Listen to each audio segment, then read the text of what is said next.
Malik bin Dinar റളിയല്ലാഹു അൻഹുവിൻ്റെ വീട്ടിൽ ഒരു ദിവസം കള്ളൻ കയറുന്നുണ്ട്. പക്ഷേ അയാൾ വിചാരിച്ചതുപോലെ വിലപ്പെട്ടതൊന്നും അവിടുന്ന് അയാൾക്ക് ലഭിക്കുന്നില്ല. അങ്ങനെ അയാൾ തിരിച്ചു പോകാൻ വേണ്ടി തീരുമാനിക്കുകയാണ്. അപ്പോഴാണ് മഹാനായ മാലിക് തങ്ങൾ ഈ കള്ളനെ കാണുന്നത്. അയാൾ എടുത്തു വിളിച്ചിട്ട് ചോദിക്കുന്നുണ്ട്, നിങ്ങൾ വിചാരിച്ചതുപോലെ വിലപ്പെട്ടതൊന്നും ഇവിടുന്ന് ലഭിച്ചില്ലല്ലേ? ഈ ലോകത്തിന് ആവശ്യമായിട്ടുള്ളതൊന്നും ഇവിടെ ഇല്ല. പരലോകത്തേക്ക് ആവശ്യമായ വല്ലതും നിങ്ങൾക്ക് വേണോ?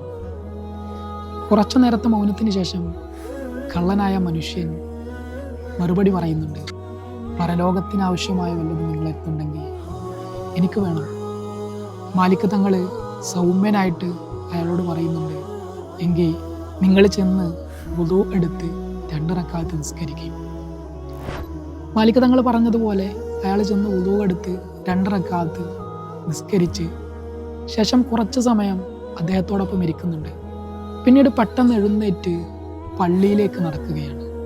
അയാൾ പോയ ശേഷം വീട്ടിലുള്ളവർ വന്നിട്ട് മാലിക് തങ്ങളോട് ചോദിക്കുന്നുണ്ട്, ആരായിരുന്നു ആ മനുഷ്യൻ?